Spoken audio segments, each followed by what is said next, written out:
Program ini dibuat untuk transformasi budaya dan mempersiapkan organisasi masuk level 4 dalam Reinventing Organization, yang di dalamnya membahas tentang engagement, share value, delight customer, stakeholder balance, culture over strategy, dan empowerment.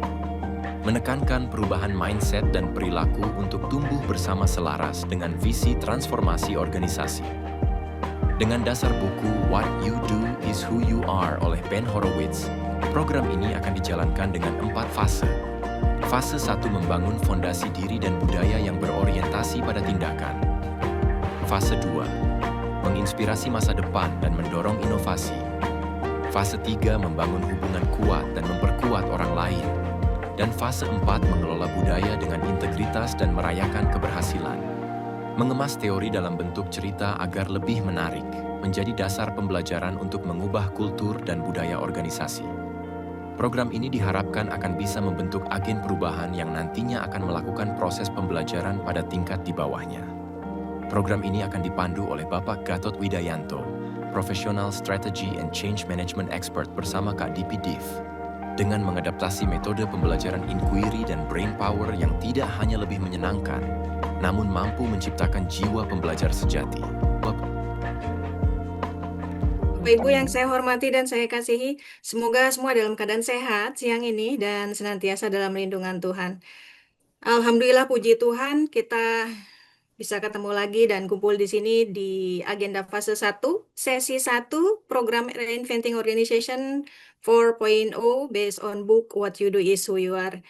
Saya Dipi, hari ini akan jadi moderator, host, agenda isi buku dan diskusi, atau kita sebut saja ngobrol-ngobrol ya, supaya nggak terlalu kaku dan tidak terlalu serius juga.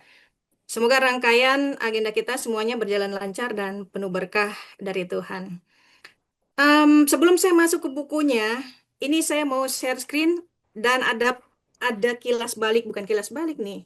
Ada pengantar dulu dari Mas Gatot. Jadi saya akan mulai di share screen-nya ya. Sebelum kita masuk ke buku nanti. Silakan.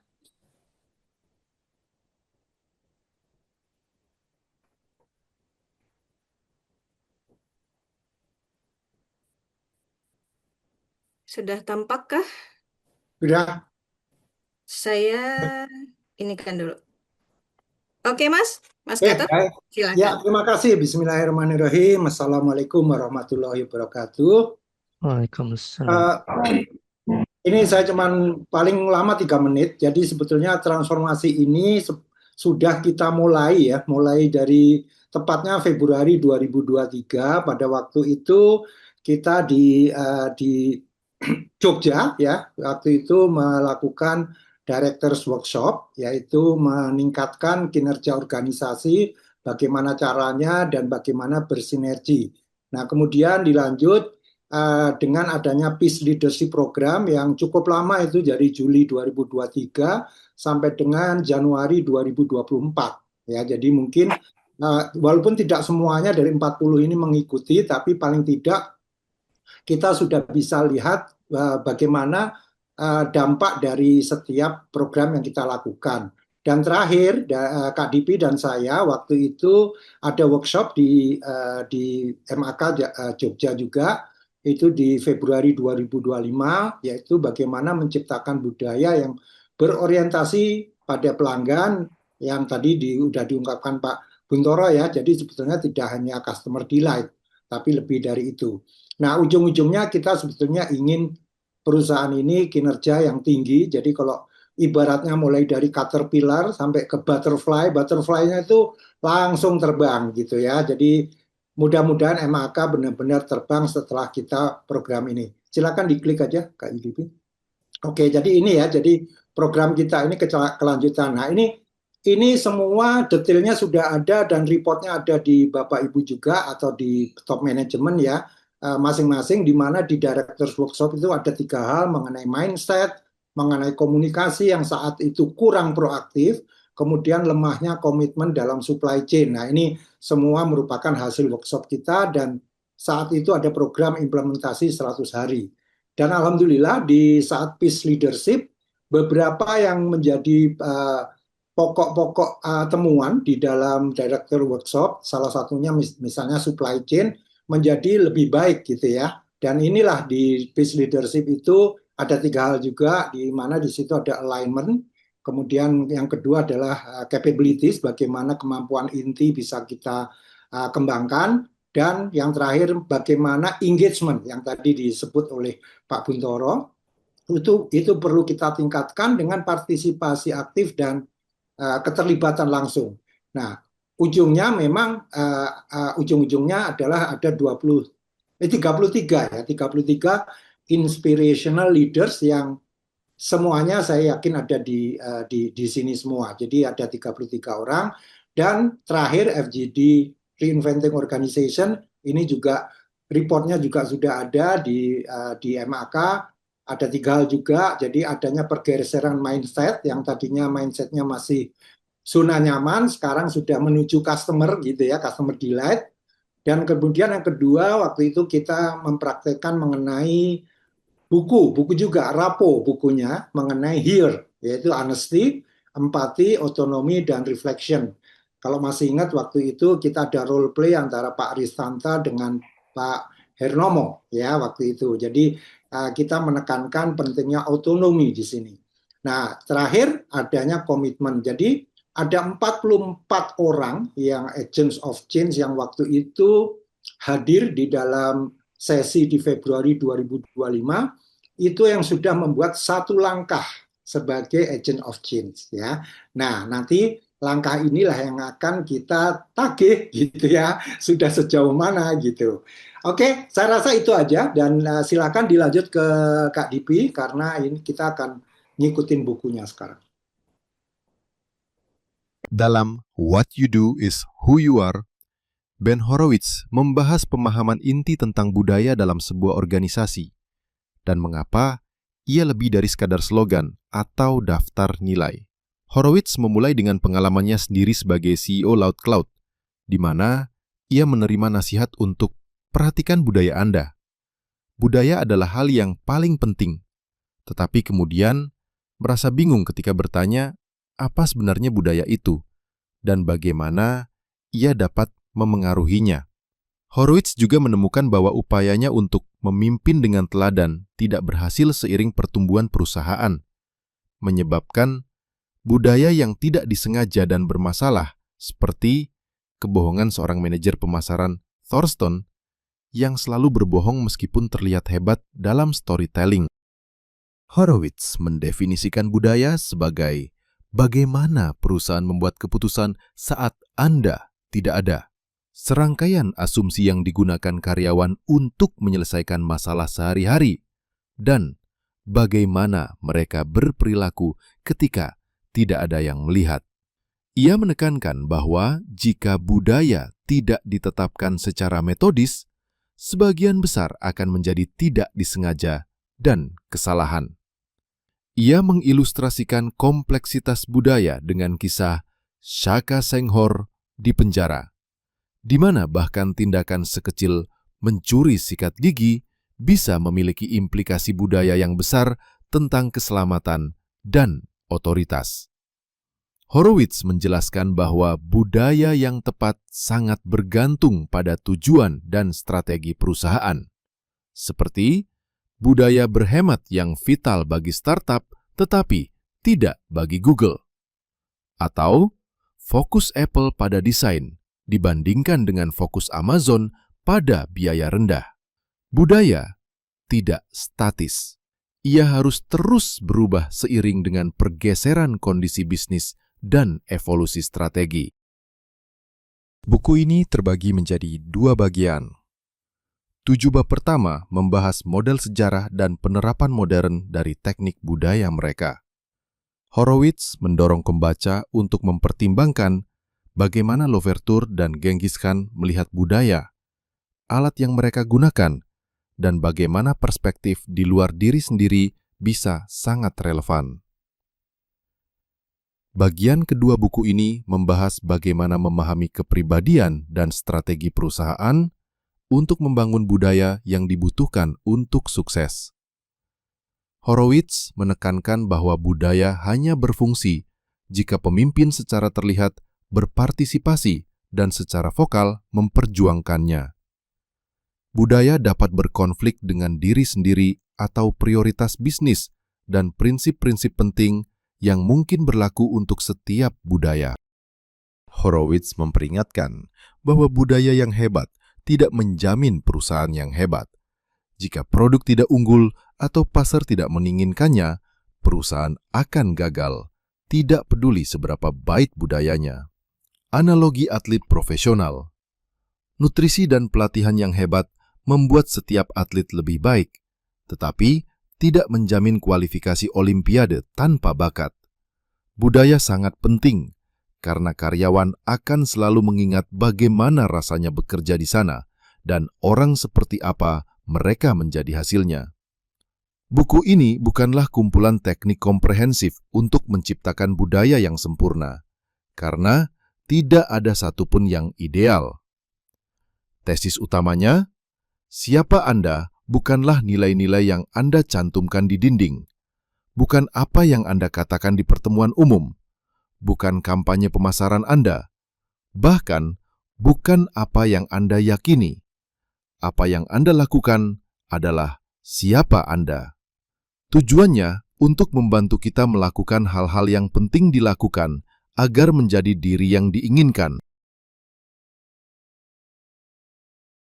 Terima kasih Mas Gatot. Kalau begitu saya langsung masuk ke sesi kita di isi buku. Di semua sesi based on book ini, Mas Mbak, Bapak Ibu, diharapkan suasana dan mood yang santai saja, tapi serius tapi santai.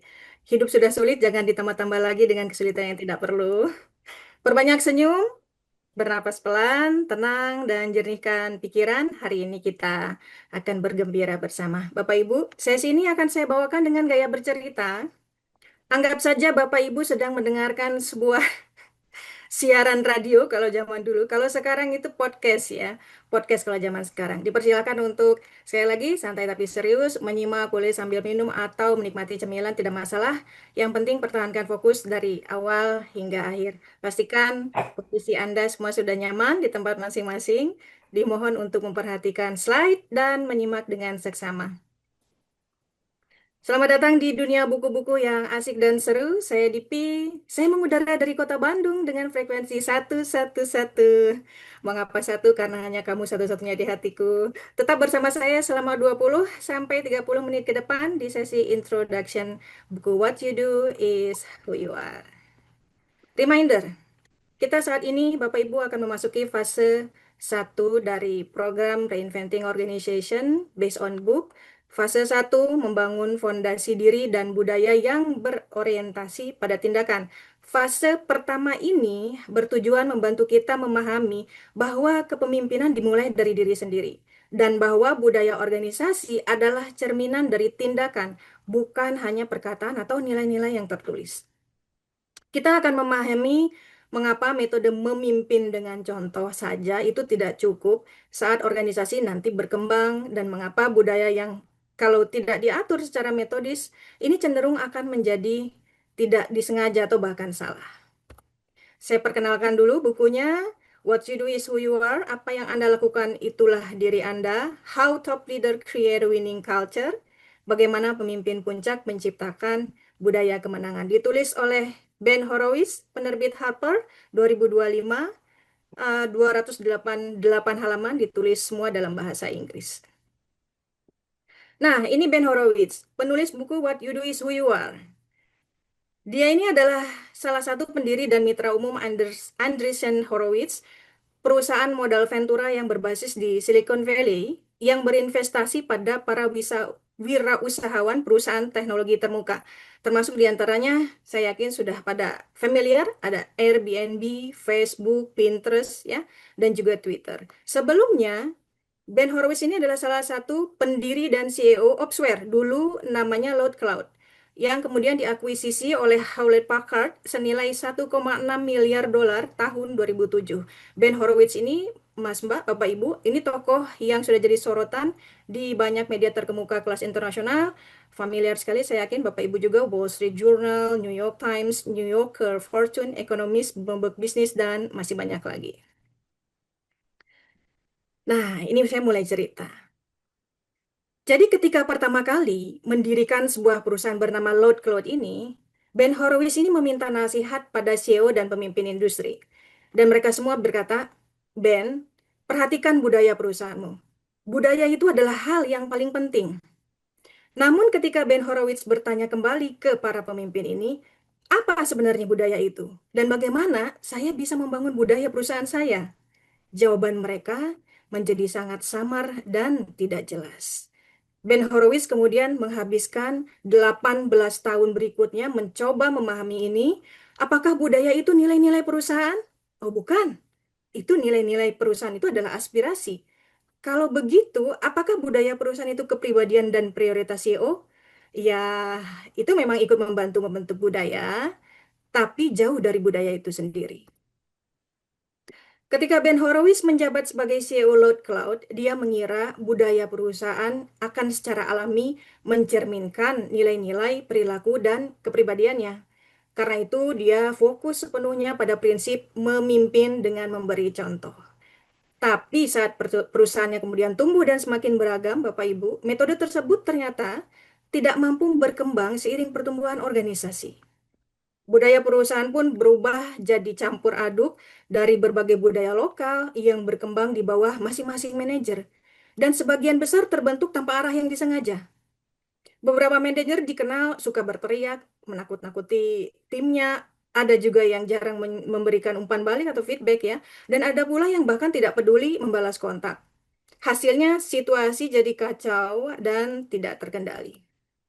Di suatu masa ada cerita di mana Ben Horowitz ini punya seorang manajer level menengah yang menurut dia cukup baik. Namanya Thorsten. Thorsten ini bekerja di bidang pemasaran dan dikenal sebagai pencerita yang hebat. Singkat cerita, Ben Horowitz terkejut. Ketika melalui obrolan santai yang tidak disengaja, dia tahu bahwa Thorsten membawa kemampuan berceritanya itu ke level yang lain, yaitu dengan terus-terusan berbohong tentang segala hal. Thorsten ini segera dipecat dari perusahaan, tapi Ben Horowitz jadi sadar bahwa ada masalah yang jauh lebih dalam yang harus dihadapi, yakni butuh bertahun-tahun baginya untuk menyadari bahwa Thorsten itu adalah seorang pembohong besar dan kronis. Padahal selama itu pula sang manajer ini justru dipromosikan. Akibatnya, berbohong secara perlahan menjadi hal yang bisa diterima dalam budaya perusahaan Load Cloud.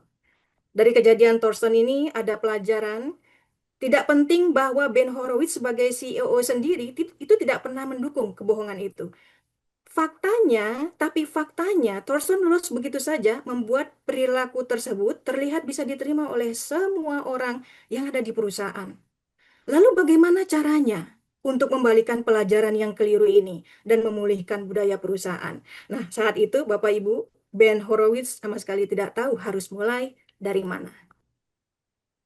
Untuk benar-benar memahami bagaimana hal-hal seperti ini terjadi, Ben Horowitz kemudian sadar bahwa dia harus menggali lebih dalam. Maka Ben Horowitz pun bertanya pada dirinya sendiri. Berapa banyak pertanyaan berikut yang bisa dijawab hanya dengan merujuk pada tujuan perusahaan atau merujuk pada pernyataan misi perusahaan? Pertanyaan pertama, apakah panggilan kontak ini begitu penting sehingga saya harus menjawabnya hari ini atau bisa ditunda besok? Pertanyaan kedua, bolehkah saya minta kenaikan gaji sebelum evaluasi tahunan saya? Ketiga, apakah kualitas dokumen ini sudah cukup baik atau saya perlu terus menyempurnakannya? Keempat, saya harus datang tepat waktu nggak di meeting? Kelima, kalau perjalanan dinas, saya harus nginap di Four Seasons, penginapan mahal, atau Red Roof Inn yang terjangkau? Keenam, kalau lagi negosiasi kontrak, yang penting apa? Yang lebih penting, nilai uang yang disepakati dan benefit, atau justru hubungan kemitraan? Ketujuh, haruskah saya menyoroti kesalahan rekan kerja saya, atau justru mengapresiasi hal-hal baik yang mereka lakukan? 8, saya pulang jam 5 atau jam 8 ya, kalau bekerja. Dan masih banyak lagi termasuk apakah menang lebih penting daripada etika. Berapa banyak dari pertanyaan tadi yang bisa dijawab hanya dengan merujuk pada tujuan perusahaan atau pernyataan misi perusahaan? Kata Ben Horowitz, jawabannya adalah Tidak ada satupun jawaban benar yang sifatnya mutlak untuk pertanyaan-pertanyaan itu. Jawaban yang tepat bagi perusahaan Anda sangat bergantung pada identitas perusahaan, bidang yang ditekuni, dan tujuan yang ingin dicapai. Faktanya, cara karyawan Anda menjawab pertanyaan-pertanyaan seperti ini justru merupakan budaya perusahaan. Karena budaya perusahaan adalah cara perusahaan membuat keputusan ketika Anda tidak ada. Budaya itu adalah kumpulan asumsi yang digunakan karyawan untuk menyelesaikan masalah yang mereka hadapi sehari-hari. Budaya juga menunjukkan bagaimana mereka bersikap ketika tidak ada yang mengawasi. Dan ini harus digarisbawahi, jika Anda tidak secara sengaja dan terencana membentuk budaya ini, maka 2/3-nya akan terbentuk secara tidak disengaja dan sisanya akan berpotensi menjadi kesalahan. Seperti yang terjadi dengan kasus Thorson di perusahaan Cloud Ben Horowitz. Lalu, bagaimana cara merancang dan membentuk perilaku-perilaku yang hampir tidak terlihat ini? Pertanyaan ini diajukan Ben Horowitz kepada Saka Senghor, yang pernah memimpin geng kuat dalam sistem penjara Michigan tahun 90-an sampai 2000 ya. Senghor tahu betul bahwa hidup anak buahnya sangat bergantung pada budaya geng tersebut. Saka Senghor berkata seperti ini rumit. Bayangkan saja kalau ada yang mencuri sikat gigi anggota kelompokmu, apa yang akan kamu lakukan? Ben Horowitz menjawab, menurut saya, kelihatan itu tindakan yang tidak berbahaya kan? Mungkin si pencuri cuma ingin giginya bersih. Tapi Senghor lalu berkata, seseorang tidak mengambil risiko cuma demi gigi yang bersih. Orang ini lagi melakukan tindak uji coba. Kalau kita tidak merespon, dia akan tahu bahwa dia bisa merampas barang yang lebih berharga dari kita, dari anggota kita. Bahkan memperkosanya, membunuhnya, dan mengambil bisnisnya. Jadi kalau aku diam saja, aku Saka Senghor ini diam saja, aku membahayakan semua anggota geng kami. Membunuh pelakunya memang jadi pencegah hebat dan peringatan yang tajam, tapi itu juga akan menciptakan budaya yang sangat kejam dan penuh kekerasan. Senghor lalu mengembangkan kedua tangannya, lalu berkata, seperti yang kukatakan tadi, ini rumit. Menentukan budaya yang diinginkan itu tidak mudah. Seseorang harus memahami tidak hanya arah tujuan perusahaan, tetapi juga jalan yang seharusnya ditempuh untuk sampai ke sana. Hari kerja yang panjang adalah hal yang lazim di dunia startup, karena perusahaan berada dalam perlombaan melawan waktu. Namun di Slack, CEO Stewart Butterfield ini meyakini bahwa kalau seseorang benar-benar bekerja, saat sedang bekerja, dia pasti bisa menyelesaikan banyak hal secara efisien di jam kerja itu. Alhasil, Stewart Butterfield ini sendiri pulang lebih awal dan justru mendorong karyawannya untuk melakukan hal yang sama. Budaya yang cocok untuk Apple tidak akan pernah cocok untuk Amazon. Di Apple, menciptakan desain terbaik di dunia ini adalah yang paling utama. Nah, untuk memperkuat pesan itu, perusahaan menghabiskan $5 miliar untuk membangun kantor pusat barunya yang futuristik dan elegan ya. Sementara di Amazon, Jeff Bezos ini terkenal pernah berkata, margin besar Anda adalah peluang bagi saya. Nah, untuk menegaskan pesan tersebut, dia menanamkan budaya berhemat dalam segala hal. Sampai-sampai meja karyawannya itu dibuat dengan biaya hanya $10. Kedua budaya ini berhasil, Bapak Ibu, meski sangat berbeda. Apple menciptakan produk yang jauh lebih indah dibanding Amazon, sementara produk Amazon jauh lebih murah dibandingkan Apple. Budaya tidak seperti pernyataan misi yang bisa ditetapkan sekali, lalu bertahan selamanya. Ada pepatah dalam dunia militer, jika Anda melihat sesuatu yang di bawah standar dan membiarkannya, maka Anda sudah menetapkan standar baru. Ini juga berlaku dalam budaya perusahaan. Jika Anda melihat perilaku yang menyimpang dari budaya yang diinginkan, lalu membiarkannya, Anda sebenarnya sudah menciptakan budaya yang baru. Sementara itu, seiring perubahan kondisi bisnis dan perkembangan strategi, budaya pun harus terus disesuaikan. Targetnya selalu berubah. Dalam bisnis, jika sebuah perusahaan memiliki budaya yang kuat, tapi produknya tidak diminati siapapun, maka perusahaan itu akan gagal. Karena itu budaya mungkin terlihat lebih lemah dibanding produk. Namun, jika Anda mencermati lebih dalam seiring waktu, budaya bisa mengatasi hambatan struktural yang tampaknya tidak terkalahkan dan tidak terpecahkan di suatu era dan mengubah perilaku seluruh industri dan sistem sosial. Dari perspektif yang lebih luas inilah, budaya itu kekuatan paling besar di dunia. Ini ada kisah tahun 1970-an. Sekelompok anak muda miskin dari Bronx menciptakan bentuk seni baru hip hop. Dalam satu generasi saja, mereka mampu mengatasi kemiskinan, rasisme, dan perlawanan besar dari industri musik untuk kemudian membangun genre musik paling populer di dunia. Mereka mengubah budaya global dengan menciptakan sebuah budaya yang berdiri di atas keterbukaan, kejujuran, dan mentalitas pejuang. Di seberang benua dari Bronx, ini ada sekelompok insinyur di California menciptakan serangkaian inovasi budaya yang pada akhirnya mengubah cara hampir setiap bisnis beroperasi. Tahun 60-an, Bob Noyce, ini salah satu penemu sirkuit terpadu atau microchip. Dia memimpin Fairchild Semiconductor, sebuah unit dari Fairchild Camera and Instrument Corporation. Nah, Fairchild Camera ini yang berkantor pusat di New York City, itu menjalankan bisnisnya itu dengan gaya pesisir timur, yang pada akhirnya menjadi standar bagi hampir semua perusahaan besar di seluruh negeri. Pemilik Fairchild, Sherman Fairchild, ini tinggal di sebuah rumah kota berdinding kaca dan marmer di Manhattan. Para eksekutif puncaknya mendapatkan mobil, sopir, tempat parkir khusus. Seperti yang diamati Tom Wolfe dalam artikelnya di Esquire tahun 83, perusahaan-perusahaan di kawasan timur menerapkan pendekatan feodal dalam organisasi. Meskipun tanpa sadar, ada raja, ada tuan tanah, ada pengikut, prajurit, petani bebas, sampai ada budak juga.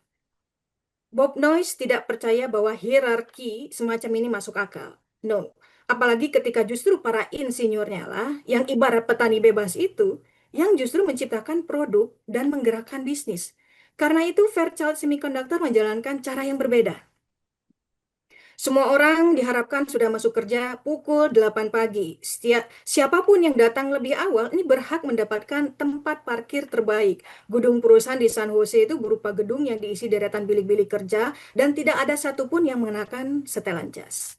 Noyce tidak merekrut manajer profesional. Dia berkata, yang dibutuhkan sekarang bukan arahan, tapi pembinaan coaching. Kualitas utama seorang pemimpin adalah membuka jalan, bukan mengatur. Pemimpin itu menghilangkan hambatan agar orang bisa melakukan hal-hal yang mereka kuasai dengan baik.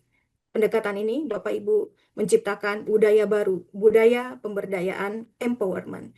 Di sini setiap orang merasa bertanggung jawab dan peran Noyce adalah membantu mereka. Jika seorang peneliti punya ide, dia bisa mengembangkannya selama setahun sebelum ada yang mulai menanyakan hasilnya. Para karyawan yang pernah merasakan budaya kemandirian ala Noyce kemudian memisahkan diri untuk mendirikan perusahaan mereka sendiri dan tanpa sengaja Noyce ini sudah menciptakan budaya yang jadi ciri khas Silicon Valley. Tahun 68, Noyce memutuskan keluar untuk mendirikan perusahaan baru. Dia bersama rekan kerjanya ini Gordon Moore ya. Gordon Moore ini penemu hukum Moore dan seorang fisikawan muda bernama Andy Grove mendirikan Intel untuk menjawab tantangan di bidang penyimpanan data yang saat itu sedang berkembang. Di Intel, Noyce membawa gagasan egalitarinya ini. Gagasan egaliter adalah ide tentang kesetaraan dan persamaan derajat antar manusia. Dia bawa gagasan egaliter ini ke tingkat yang baru. Semua orang bekerja dalam satu ruangan besar, dipisah hanya oleh sekat-sekat. Noyce sendiri duduk di meja logam bekas pakai, makan siangnya berupa sandwich dan minuman bersoda. Tidak ada lapisan wakil presiden. Noyce dan Moore langsung mengawasi segmen-segmen bisnis yang dikelola oleh manajer menengah. Dan manajer menengah ini diberi otoritas pengambilan keputusan yang sangat besar. Dalam rapat, pemimpin menentukan agenda, tapi semua peserta lainnya memiliki posisi yang setara. Dan yang paling penting, Noyce memberikan opsi saham yang besar kepada para insinyur dan sebagian besar karyawan kantorannya. Dia meyakini bahwa dalam sebuah bisnis yang digerakkan oleh riset dan produk, para insinyur akan berperilaku lebih seperti pemilik kalau mereka memang benar-benar memiliki bagian dari perusahaan tersebut. Di Intel, semua orang termasuk Noyce itu diharapkan menghadiri sesi tentang budaya Intel. Budaya tersebut ditanamkan kepada karyawan baru oleh Andy Grove. Andy Grove ini kemudian menjadi CEO perusahaan dan inovator budaya terkenal. Grove akan bertanya kepada karyawan baru, bagaimana Anda merangkum pendekatan Intel? Seseorang lalu mungkin menjawab seperti ini. Di Intel, Anda tidak menunggu orang lain bertindak. Anda sendiri yang mengambil bola dan berlari membawanya. Grove lalu akan berkata, salah. Di Intel, Anda sendiri yang mengambil bola dan mengeluarkan udara dari bola, lalu melipat bola dan memasukkannya ke dalam saku. Kemudian Anda mengambil bola lain dan berlari membawanya. Dan ketika Anda sudah melewati gawang, Anda mengambil bola kedua dari saku Anda dan mengisinya kembali dengan udara dan mencetak 12 poin, bukan 6. Atmosfer seperti ini memungkinkan ide-ide berkembang pesat. Jika ada satu hal yang menjadi inti Silicon Valley adalah dominasi ide. Ide-ide terobosan secara tradisional sulit dikelola karena dua alasan. Pertama, ide-ide inovatif itu jauh lebih sering gagal daripada berhasil. Kedua, ide-ide inovatif selalu kontroversial sebelum akhirnya sukses. Jika semua orang bisa langsung memahaminya, maka ide itu tentu tidak akan pernah disebut inovatif. Kini bayangkan sebuah ide yang punya peluang 90% untuk gagal. Tapi jika berhasil, hasilnya bisa 1000 kali lipat dari investasi. Meskipun secara rasional ini adalah taruhan yang sangat menguntungkan, perusahaan yang menghukum kegagalan atau anti gagal tidak akan pernah mau membiayai ide ini. Hierarki juga sangat efektif dalam menyaring ide-ide yang jelas-jelas buruk. Problemnya adalah ide-ide yang benar-benar inovatif justru sering terlihat seperti ide buruk untuk saat pertama kali diperkenalkan. Contohnya Wikipedia. Wikipedia dulu dianggap sebagai lelucon saat pertama kali muncul. Bagaimana mungkin sesuatu yang ditulis oleh kerumunan orang-orang bisa menggantikan karya para cendekiawan terbaik di dunia? Kini Wikipedia justru jauh lebih komprehensif dibandingkan ensiklopedia apapun sebelumnya. Hingga di banyak kalangan dianggap sebagai satu-satunya ensiklopedia yang relevan. Perusahaan-perusahaan yang sudah mapan pun terpaksa mengadopsi elemen-elemen budaya ala noise ini atau menghadapi ancaman eksistensial yang tidak terelakkan. Alias musnah, tidak survive, tereliminasi. Kita melihat General Motors itu mengadopsi pemberian saham kepada karyawan saat beralih ke kendaraan otonom dengan membeli cruise automation. Begitu pula Walmart. Walmart ini menerapkan pendekatan serupa melalui akuisisi Jet.com. Saat ini banyak perusahaan startup bermunculan, Bapak Ibu. Namun ceritanya Ben Horowitz di bukunya, namun begitu startup mereka menyerahkan sepenuhnya bagian tekniknya yang berkaitan dengan teknologi ini kepada pihak luar, outsourcing, hampir selalu menjadi gagal. Mengapa? Ternyata membangun aplikasi atau situs web yang sesuai dengan konsep awal memang relatif mudah. Tapi jauh lebih sulit untuk menciptakan sesuatu yang bisa berkembang seiring pertumbuhan perusahaan, bisa berevolusi, dan bisa menangani kasus-kasus ekstrim dengan baik dan juga tetap stabil. Seorang insinyur hebat hanya akan mau menginvestasikan waktu dan tenaga untuk mewujudkan semua hal itu, untuk membangun produk yang tumbuh bersama perusahaan, kalau dia merasa memiliki perusahaan tersebut. Baik secara harfiah melalui saham, maupun secara makna dengan otonomi, kekuasaan, dan pengaruh. Bob Noyce memahami hal ini dengan sangat dalam. Dia menciptakan budaya yang mendukung keterlibatan penuh, engagement, seperti itu. Dan lewat cara itulah dia mengubah dunia. Jelas bahwa budaya memiliki pengaruh yang sangat kuat, Bapak Ibu. Lalu bagaimana cara membentuknya? Bagaimana menanamkan jauh di benak setiap orang? Dan bagaimana memperbaikinya ketika mulai menyimpang? Bagaimana budaya bekerja dalam berbagai konteks yang berbeda, yang bukan perusahaan?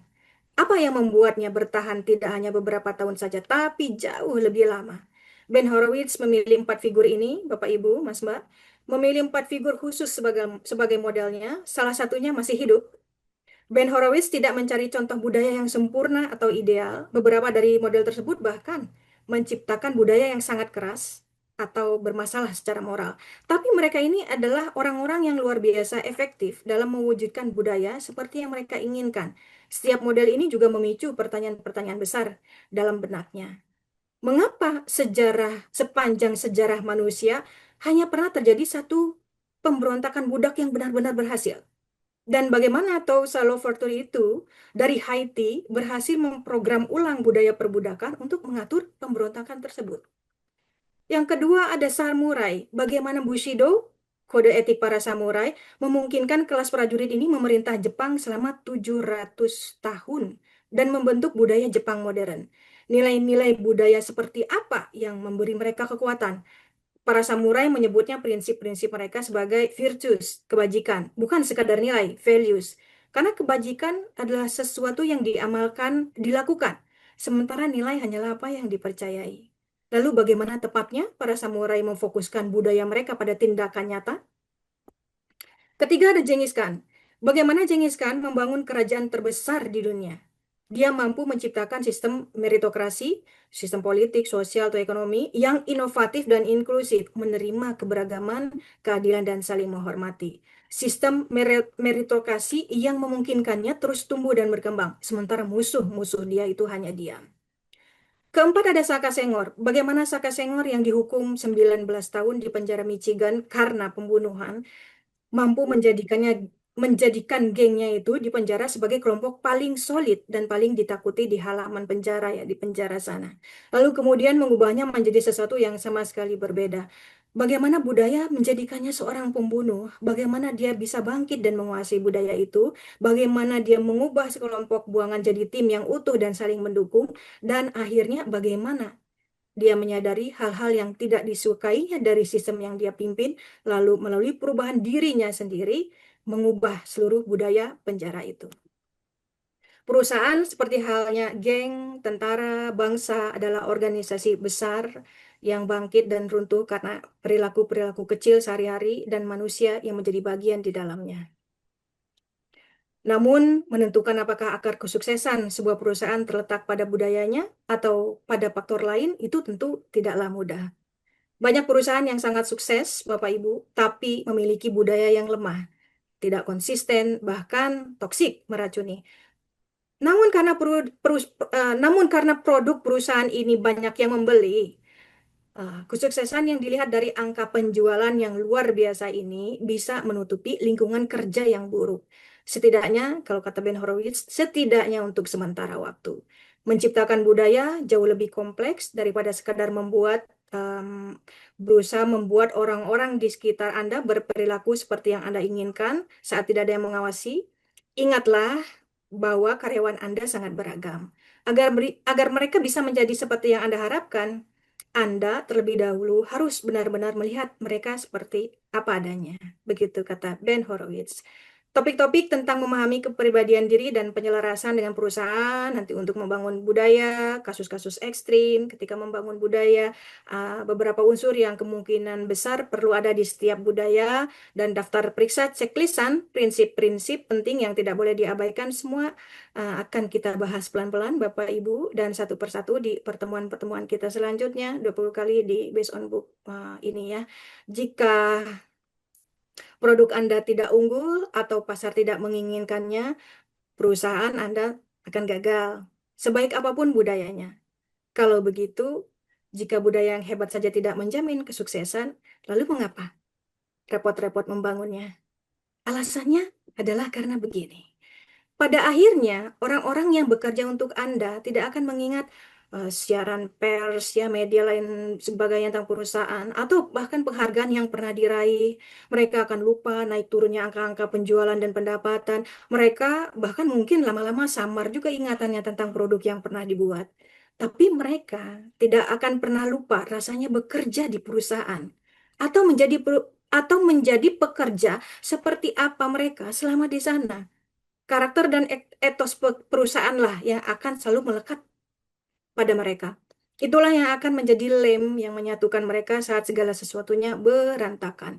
Itulah yang akan menjadi pedoman dalam membuat keputusan kecil sehari-hari yang secara perlahan akan membentuk kesadaran akan tujuan yang nyata. Pada akhirnya, Anda akan belajar menjawab satu pertanyaan mendasar bagi setiap organisasi, kata Ben Horowitz, siapa kita sebenarnya? Pertanyaan yang terlihat sederhana, tapi justru sangat rumit. Karena siapa Anda sebenarnya adalah bagaimana orang-orang berbicara tentang Anda saat Anda tidak ada. Bagaimana Anda memperlakukan pelanggan? Apakah Anda hadir saat orang membutuhkan? Apakah bisakah Anda dipercaya atau tidak? Siapa diri Anda? Bukanlah nilai-nilai yang terpajang di dinding, bukan pula apa yang Anda katakan dalam rapat-rapat besar, bukan kampanye perusahaan Anda, bahkan bukan apa yang Anda yakini.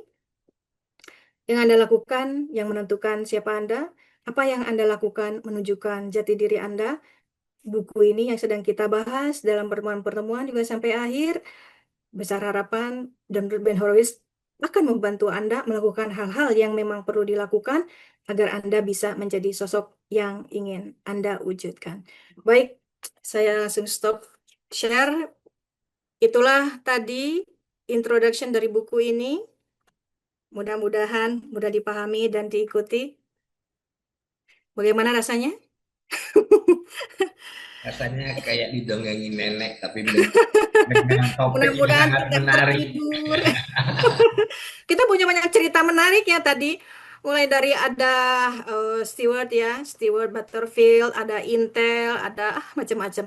Ya, saya tidak akan berlama-lama dengan segala sesuatu yang ada di benak saya karena ini saatnya untuk ngobrol-ngobrol dan sekali lagi santai sambil serius. Ini saya membayangkan lagi kumpul-kumpul tanpa mengurangi rasa hormat saya terhadap jabatan dan pengalaman Bapak Ibu yang saya yakin banyak sekali. Izinkan saya menganggap di episode ini sebagai kawan yang sedang ngobrol-ngobrol buku dan berusaha menarik manfaat sebanyak-banyaknya untuk kita semua belajar dari apa yang dituliskan oleh Ben Horowitz ya.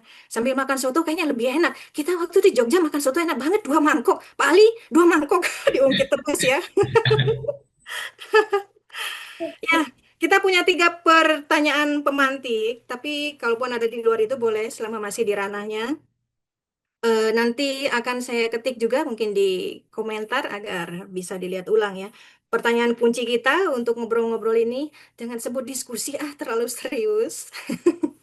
1, bagaimana budaya sebagai tindakan nyata mengubah pandangan Anda tentang budaya MAK? Mengapa? Yang kedua, mengapa memimpin dengan contoh tidak cukup untuk budaya efektif di organisasi berkembang? Ketiga, perilaku tak disengaja apa yang muncul jika budaya tidak diatur metodis di MAK. Baik, jangan khawatir nanti berebutan untuk angkat tangan karena di saya sudah ada data sebanyak nanti akan saya tunjuk-tunjuk, saya lingkarin di sini.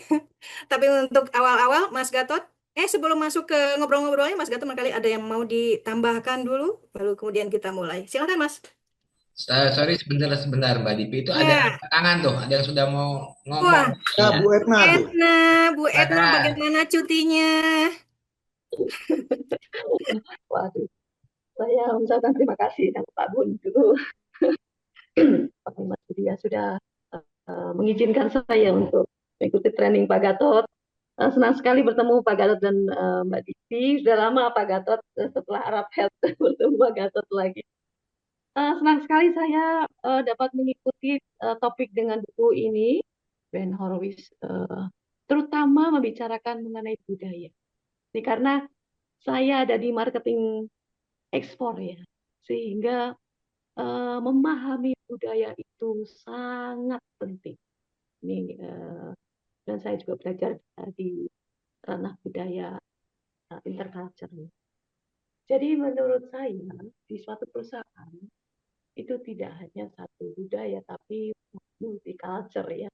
Jadi memahami budaya MAK teman-teman yang saya sayangi itu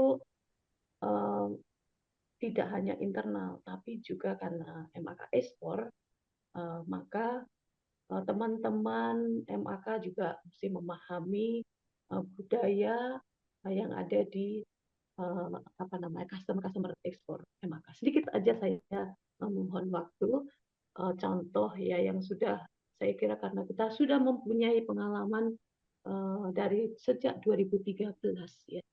Itu kita mempunyai customer besar yaitu Trendgate Jepang dan juga Friendspan.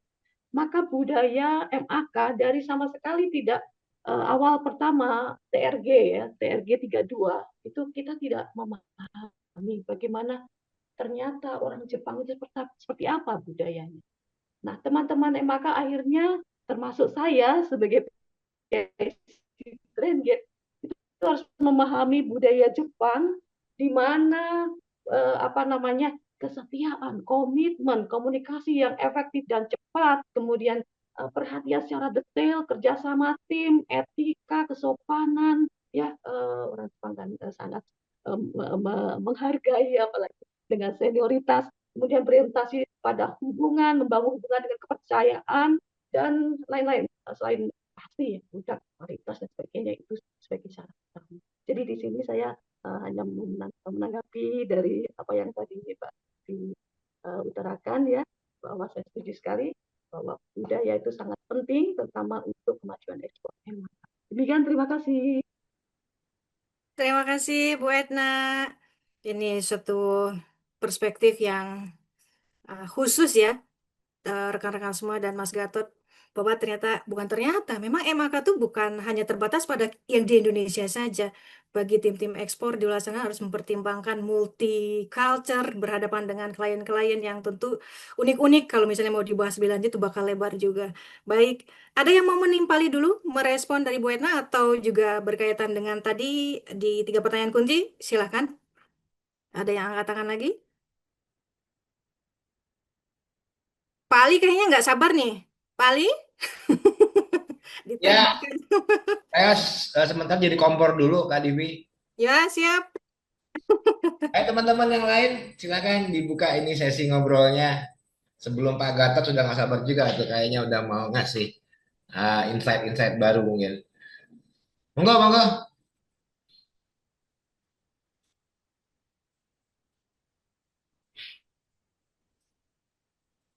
Ayo silakan teman-teman. Ini di depan saya udah ada panah ini. Panah ini setiap saat bisa random, bisa bisa ke sono, bisa ke sini, bisa ke sana. Tergantung dari di layar saya yang sebelah kiri saya siapa, sebelah kanan saya siapa gitu ya. Nanti random gitu. Tapi sebelum saya tunjuk mendingan teman-teman lah. Nah, ini ada Pak Lanjar nih. Silakan Pak Ya, Lanjar. monggo Pak Lanjar, silakan. Silakan Pak Lanjar. Ya, terima kasih Kak Dipi. Jadi dari storytellingnya Kak Dipi tadi menarik, saya kayak dengar siaran radio, tapi enak didengar. Jadi dari cerita tentang Intel, Apple, Amazon, tadi kan Apple membuat barang yang indah, Amazon membuat barang yang lebih murah dan sebagainya. Jadi ternyata masing-masing perusahaan itu memiliki karakternya sendiri-sendiri dan itu budaya mereka sendiri-sendiri, budaya mereka masing-masing. Sehingga saya mencoba untuk merenung, merefleksi gitu ya, MAK sebagaimana tadi sudah disampaikan Pak Bun bahwa kita sedang dalam proses bertransformasi dari Center of Excellence di bidang teknologi mekanik menuju pada produsen medical devices yang terkemuka di Indonesia. Lalu refleksinya untuk tadi yang saya pikirkan itu adalah eh, budaya-budaya apa saja yang mungkin bisa kita teliti ulang, kemudian mana yang harus ditinggalkan, diganti dengan yang baru. Atau jangan-jangan semuanya berubah menjadi baru. Dan ini muncul karena melihat dari contoh-contoh perusahaan-perusahaan yang tadi diceritakan dan juga empat individu tadi yang menjadi role model tadi yang disampaikan. Samurai, Genghis Khan, dan lalu siapa-siapa tadi. Itu sesuatu yang menggelitik di awal ini, Kak Divi. Terima kasih. Ya, Pak Lanjar terima kasih. Kalau saya misalnya tanya balik nih, Pak Ya, Lanjar sudah kepikiran budaya apa yang harus diubah nggak? Udah dapat checklistan banyak nggak? oh checklist banyak, belum, Tuh, lagi belum. direnung-renungkan, berarti sambil menyimpulkan nanti Iya, selanjutnya ya? iya, iya, iya. Oke, oke, baik. Terima kasih Pak Lanjar. Ada yang lain di sini? Atau Mas Gatot mau memainkan tanda panah? Mungkin agak ramai. Saya dulu lah, saya dulu lah. Oh, boleh, boleh. Pak Buntoro, silakan. Tanggapi Bu Etna ya. Jadi memang saya berinteraksi langsung dengan si Jepang ya, Satoshi ya. Jadi kita bicara masalah budaya Jepang ya. Masalah budaya Jepang itu kan berakar, menurut dia itu berakar pada cerita di Taiko itu. Jadi ada 3 karakter yang kuat ya, jadi orang Jepang yaitu karakter Hideyoshi, Ieyasu, dan Oda Nobunaga ya. Jadi karakter orang Jepang itu betul-betul berakar ya, menjadi bukan hanya menentukan kemajuan Jepang, tapi juga menentukan keramah tamahan orang Jepang dan sebagainya. Jadi memang budaya ini sebetulnya adalah salah satunya adalah sebagai apa kita nantinya diingat oleh karyawan kita, oleh pelanggan kita, dan oleh masyarakat sekitar kita. Nah, ini yang penting sekali mungkin kita sadari ya, pentingnya budaya MAK. Yaitu yang seperti tadi Mbak Divi katakan, bahwa apa sih yang dikatakan orang di belakang kita. Nah, ini yang penting sekali juga. Jadi budaya itu yang menentukan ya warna dari MAK itu sebagai apa. Misalkan kita punya program misalkan no poor people among us. Jadi tidak ada orang susah di sekeliling kita. Nah, kita sebenarnya mau dilihat apakah kita mau dilihat sebagai orang yang sosial, atau orang yang peduli pada lingkungan kita, atau orang menganggap bahwa kita kaya sehingga mau menyumbang. Nah, ini penting sekali. Justru gestur kita akan menentukan pandangan orang pada kita seperti apa. Saya rasa itu Mbak Divi, tambah dari saya, pentingnya budaya, kita mengembangkan budaya adalah orang mau melihat kita itu seperti apa sih. Apakah kita hanya economic animal yang hanya cari uang aja, ataukah kita juga berkontribusi pada kemajuan masyarakat. Saya rasa begitu, Mbak Devi. Tanggapan saya. Ya, terima kasih Pak Buntoro yang seperti biasa inspiratif dan juga mencerahkan. Silakan di sini ada lagi. Terkait tadi ada 3 pertanyaan kunci, kita akan coba ulang bagaimana budaya sebagai tindakan nyata mengubah pandangan Anda tentang budaya MAK. Yang kedua, mengapa memimpin dengan contoh tidak cukup untuk budaya efektif di organisasi berkembang. Ketiga, perilaku tak disengaja apa yang muncul jika budaya tidak diatur metodis di MAK. Silakan. Boleh ini nggak? Boleh usul nggak, Kak Dibi? Apakah Itu yang HE Division itu siapa aja? Tuh ada 4 orang itu siapa aja ya? Halo, HE. Ya, Pak. Saya Teguh, Pak. Siapa? Teguh Mahmudi. Oh, Pak Teguh. Oke. Terus yang merah siapa? Pak Danang, Pak. Oh, Pak Danang. Yang ibu-ibu siapa? Ibu siapa? Saya Septi, Pak. Pak Septi, Bu Septi. Oke. Terus yang paling ujung sana? Saya Sugeng, Pak. Sugeng. Oh, Pak Sugeng. Oke. Nah, karena yang sudah saya kenal Pak Teguh, nah salah satu selain Pak Teguh berkomentar dong, Bu Septi atau siapa, Pak Danang gitu. Silakan.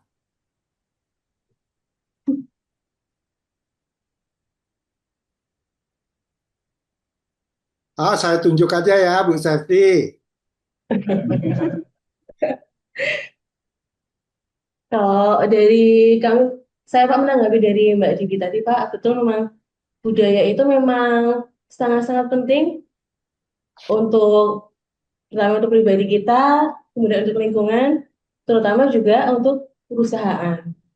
Jadi memang dengan adanya budaya itu yang bisa kita buat saling terintegrasi, budaya itu pemahamannya sama, dengan bekerja pekerjaan itu akan lebih efektif dan efisien ketika budaya itu bisa kita terapkan bersama-sama. Kalau dari saya seperti itu.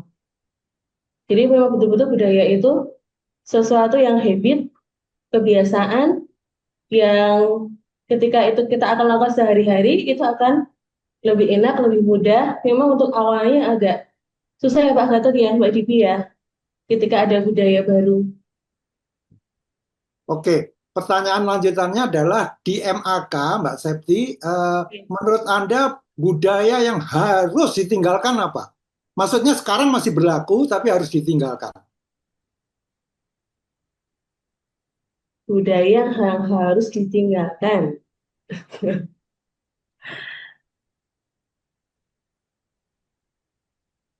Mungkin ada terkait di kami sangat diwanti-wanti terkait jam hilang, Pak. Jadi mungkin terkait jam hilang itu betul-betul salah satu budaya juga ya, Pak ya, yang harus kita hilangkan agar juga jam hilang itu lama-lama akan hilang, semuanya tertib sesuai dengan waktu kerja juga, Pak. Ada contohnya nggak jam hilang itu salah satunya apa?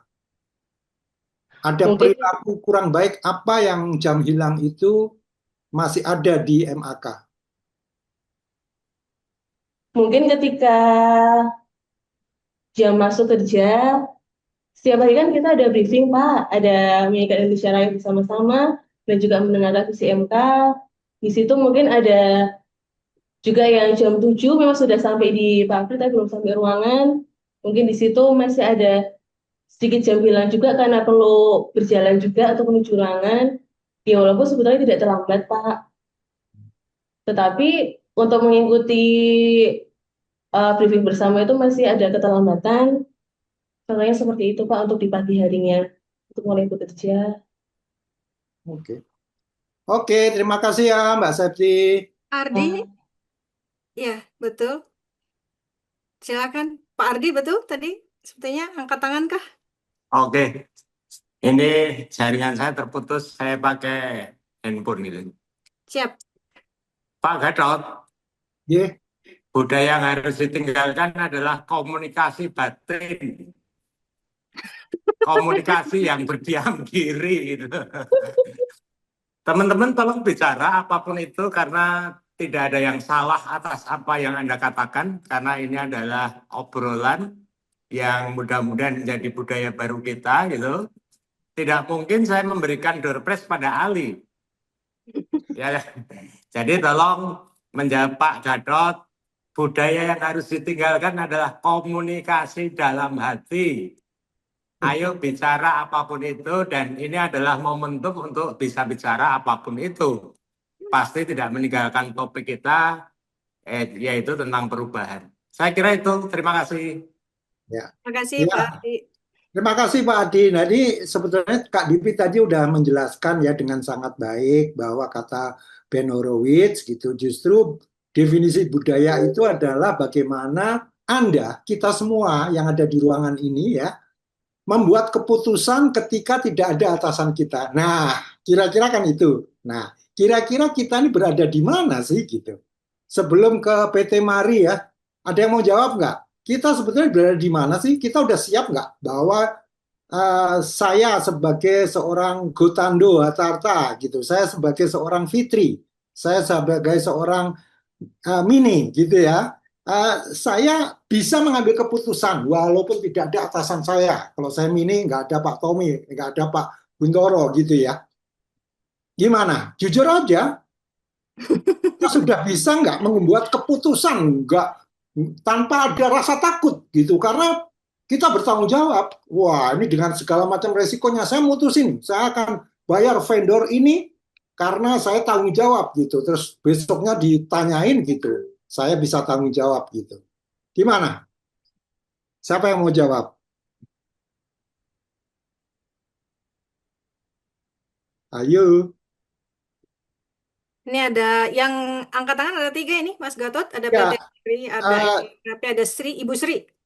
Ntar dulu, yang tanda tangan ini mau menjawab atau soalnya tadi PT Mari sudah ini ya ngacung duluan. MAKP ini kayaknya Pak Jati ya. Pak Jati mau menjawab? Saya mau jawab pertanyaan yang 3 tadi, Pak. Boleh. Bukan yang... Silakan. Bebas, Ya santai. udah, oke. Mana aja. Baik, silakan. mau sekarang? Oh ya. Baik, terima Silakan. kasih. Ini juga dalam rangka melaksanakan perintahnya Pak Adi ya, menghilangkan komunikasi batin. Jadi kalau pendapat saya saya rangkum saja pertanyaan 3 tadi itu, saya rasa teladan itu masih cukup penting jika dalam konteks mengawali budaya ya. Karena itu menjadi sebuah dorongan pada saat budaya itu mau dibikin konsisten gitu loh. Dengan cara apa? Dengan cara metodis tadi atau dibuat sistem gitu. Saya kira ini sangat berkaitan kalau sistem itu dikomandoi oleh orang yang tidak taat sistem, jelas budaya tidak akan efektif gitu. Tapi sama juga jika budaya itu hanya berisi teladan, ya perilaku yang muncul nanti tidak konsisten gitu. Jadi saya kira dua hal ini saling mendukung. Saya kira itu Bu Dimi dan Mbak Gatot. Terima kasih. Iya, terima kasih. Mas Gatot ada tanggapan berkaitan dengan ini? Kalau saya kepikirannya begini ya, Mas dan Pak Jati. Mana yang lebih dulu? Apakah kesadaran diri kita sendiri yang tumbuh karena kita tahu bahwa kita punya tujuan ketika bekerja, kita mampu memaknai apa yang kita kerjakan, kita sudah tumbuh secara karakter, itukah yang paling awal atau memang harus dipush dengan sistem agar seperti itu? Seumpamanya sistemnya sudah terbangun tapi kesadarannya tidak, kira-kira seperti apa ya kondisinya? Dan sebaliknya, meskipun sistemnya belum terlalu terbangun tapi kesadarannya ada, adakah peluang untuk kemudian eh, hal-hal yang baik ini bisa bekerja dengan ini ya, dengan baik juga begitu. Gimana kira-kira? Kalau dari saya memang bicara dengan hal yang ideal itu memang kesadaran diri itu menjadi hal yang paling efektif untuk memulai sebuah budaya gitu. Tetapi yang dicontohkan Bu Dipi tadi juga dari berbagai macam eh, factory, terus kemudian latar belakang dan sebagainya dari apa namanya contoh-contoh tadi itu kan juga timbul budaya yang berbeda. Ini bisa kita anggap bahwa memang eh, komunitas orang itu, apalagi individu itu sangat dipengaruhi oleh masing-masing. Jadi kalau saya ditanya hal yang ideal, kesadaran diri itu menjadi hal yang paling utama. Tetapi kalau kita bicara banyak orang, saya kira ada orang juga yang memang perlu harus ditekan dengan sistem. Saya kira demikian. Terima kasih. Pertanyaan lanjutan. Tadi membicarakan tentang ini ya, nanti kan kita bersama-sama sebenarnya di program ini adalah untuk kemudian menularkan apa yang sudah kita sadari ini, wawasan kita dan keilmuan kita untuk diturunkan makin ke bawah, sampai ke level bawah gitu, sehingga semuanya punya yang namanya kesadaran diri, dengan atau tanpa sistem, dengan sistem tentunya idealnya seperti itu, sehingga nanti bisa saling menopang ya, begitu. Artinya, menurut Pak Jati, bagaimana caranya kita bisa menyampaikan hal-hal tersebut ya ke level yang paling bawah. Komunikasi jangan dibatasi, jangan dengan batin itu tadi ya, sepertinya ya. Kira-kira seperti itu. Kebayang nggak dengan oleh Pak Jati sendiri, kesulitan apa sih selama ini juga mungkin yang dihadapi ketika harus menyampaikan hal-hal fundamental yang abstrak loh ini. Ngomongin enggak ya, menurut saya abstrak ya kadang-kadang. Untuk bisa mempengaruhi seseorang, untuk membagikan kesadaran. Di mana letak sulitnya ya Pak Jati selama ini? Saya kira kalau menyampaikan sebuah budaya itu lebih ke bagaimana kita memulai terlebih dahulu, Bu. Jadi kalau kita tadi yang saya sampaikan memulai dengan teladan. Contoh ya, kalau saya mencoba yang disampaikan oleh Bu Septi tadi soal keterlambatan itu, pada saat saya sebagai pimpinan juga terlambat, meskipun saya bisa pakai power saya untuk menekan mereka, kamu harus datang tepat waktu gitu. Seperti yang disampaikan Bu Dibi tadi, orang akan bilang di belakang saya pasti lain gitu. Tapi begitu saya juga memberikan teladan bahwa saya juga berangkat pagi, itu enak banget. Tinggal apa ya, kasarnya ya tinggal mukulin orang saja.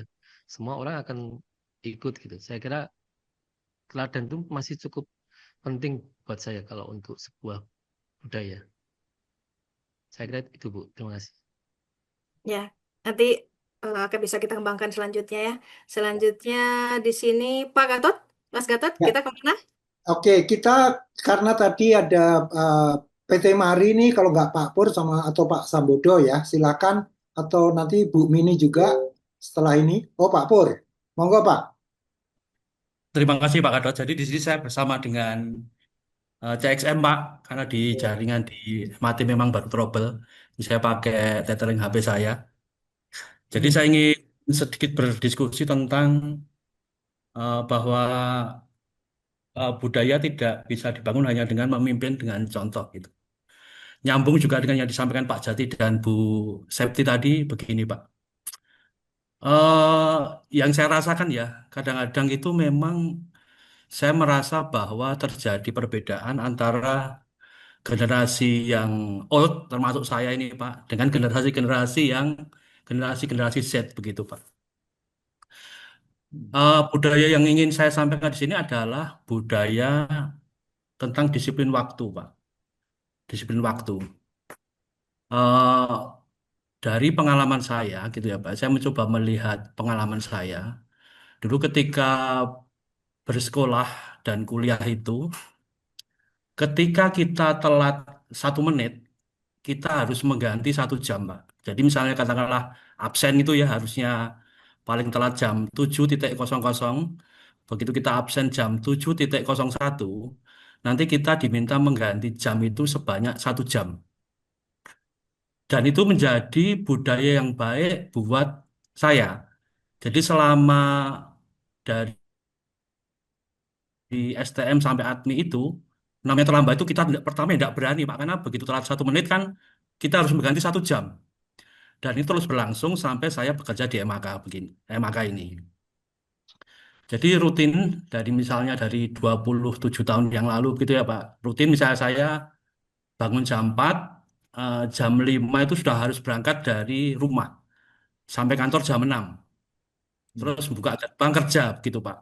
Nah ini saya lihat budaya ini terutama di anak-anak sekarang, ya mungkin yang generasi yang Z ke sini itu masalah budaya kedisiplinan itu kayak luntur gitu Pak. Saya mencoba memberi contoh. Artinya saya mencoba ngomong ke mereka gini loh Pak. Di MAK ini yang paling jauh itu saya, 60 kilometer, tetapi saya tidak pernah telat. Tapi kalian-kalian yang rumahnya sekitar sini, itu kadang-kadang telat gitu loh Pak. Nah ini tadi apa namanya budaya tidak bisa dibangun hanya dengan memimpin dengan contoh saja. Ini yang saya lakukan seperti itu. Saya memberikan contoh, tetapi juga kadang-kadang masih banyak yang telat dan orang-orangnya sebenarnya itu saja, begitu Pak. Yang kedua, jika hanya mengandalkan teladan pemimpin tadi ya Pak ya, maka budaya akan rapuh ketika pemimpin tidak adil. Nah ini diskusi ini justru sangat baik. Saya pengennya nanti bagaimana sih supaya kita, terutama ya di semua MAK Group ini ya, supaya yang mudah dulu saja lah. Budaya disiplin waktu itu dulu aja. Supaya tidak ada tadi jam hilang, jam telat, seperti itu. Itu aja Pak Gatot dan Mbak Dipi, pendapat saya tentang budaya tidak hanya bisa dibangun dengan memimpin dengan contoh saja. Terima kasih. Oke, singkat saja ya saya tanggapi ya, Pak, karena ada Bu Mini juga. Ini gini ya Pak, saya setuju sekali dan nanti ada saatnya saya lupa nih Kak Dipi nanti kapan akan masuknya. Di dalam buku ini, bukunya memang bagus sekali sih ya, jadi ada di depan saya ini ada seorang coach gitu ya, yang menerapkan ke pemain dia pelatih ya, ke pemain-pemainnya bahwa you are late if you are on time. Jadi kalau mereka latihan jam 7, mereka harus sudah datang di situ 7 kurang seperempat atau 7:30 gitu. Artinya apa? Kalau kamu tuh datangnya jam 7, kamu tuh telat gitu. Dan itu berhasil. Dan yang datangnya jam 7 tepat, nggak salah, tapi nggak boleh ikut pelatihan karena dia telat. Gitu ya. Jadi ini penting. Nah, yang kedua yang saya ingin tekankan Pak, benar bahwa Pak Pur mencontohkan itu tuh sudah sangat bagus, tapi juga tunjukkan bahwa karena gini ya, Pak Pur ini kan direktur ya di situ. Ini contoh aja ya. Kalau Pak Pur misalnya nih, amit-amit yang nggak terjadi, Pak Pur datangnya jam 6, tapi santai-santai, ngopi-ngopi, terus baca koran gitu ya. Anak buah bisa mikirnya, aduh, atasan saya seperti itu. Jadi contoh itu hanya satu hal, tapi tidak cukup dengan itu. Dan memang kita harus bisa membudayakan bahwa begitu di kantor gitu langsung on, plak gitu, nggak ada lagi ini apa yang ditunda-tunda gitu. Kalau menurut saya seperti itu. Langsung ke Bu Mini atau Kak Dipi mau nanggapin? Nanggapi sedikit kalau boleh, boleh dong. Pak Pur, terima kasih untuk tadi berbaginya seperti itu. Saya cuma ada satu hal yang terpikirkan berkaitan dengan reward dan punishment di zaman kita sekolah dulu, juga saat ini ketika di perusahaan, sejauh mana itu bekerja untuk kita dan orang-orang lainnya gitu yang di bawah kita, lain sebagainya. Saya pikir gini, bagi yang punya kesadaran, balik lagi nih, bagi yang punya kesadaran diri tinggi, sebetulnya tidak sulit untuk membangkitkan diri mereka agar dengan cepat mengikuti berbagai aturan-aturan yang berlaku, contoh-contoh yang kita berikan kepada mereka, lain sebagainya. Tapi seperti kata Pak Pur tadi, ada aja tuh yang tidak, betul ya Pak Pur ya, 1, 2, 3 orang gitu. Apa yang harus kita lakukan dengan 3 ini? Apakah kita harus eliminasi? Rasanya kan kita secara sisi kemanusiaan kan tidak bisa seperti itu juga mungkin di situ ya, dan banyak faktor lainnya entah skillnya dan sebagainya tidak tergantikan lah dan macam-macam gitu ya. So intinya adalah saya pernah baca sebuah buku, ini saya tidak akan sebutkan dan ini terlalu banyak, kita punya buku juga sudah banyak di sini. Intinya adalah ini masih di buku kita juga sebenarnya, Reinventing Organization dari Lalox, Frederick Lalox, yang menjadi bahan dasarnya dari yang perubahan itu loh, yang ada ininya yang bola seperti itu. Dia menyebutkan bahwa untuk perusahaan yang transformasi ke arah green atau teleorganization, model paradigma ini, itu memang akan berhadapan dengan susah payahnya untuk berinvestasi kepada human resource. Artinya kita harus sabar, harus tabah. Dan tadi ada poinnya adalah gimana dengan 3 orang ini ya. Saya punya salah satu perspektif berkaitan dengan ini. Komunikasi, balik lagi nih ke Pak Ardi. Komunikasinya sepertinya spesifik dan treatmentnya memang harus tertentu. Tapi saya tidak akan berpanjang-panjang.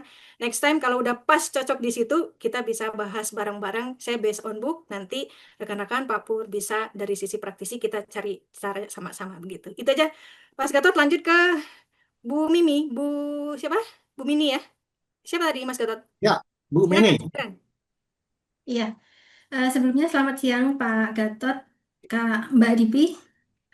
Saya mau urun rembuk sedikit, melanjutkan dari apa tadi yang sudah disampaikan Pak Ardi ya, mengenai budaya apa yang harus dihilangkan, sedikit dihilangkan dari MAK gitu.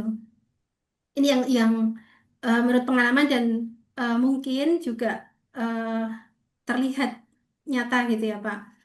Jadi ini adanya budaya yang MAK itu kan di Jogja kebanyakan ya, dan budaya yang harus direview lagi adalah menurut saya itu perasaan atau rasa ewoh pekewoh yang masih sangat kental Pak. Jadi mungkin dalam komunikasi itu kan kita dituntut untuk profesional.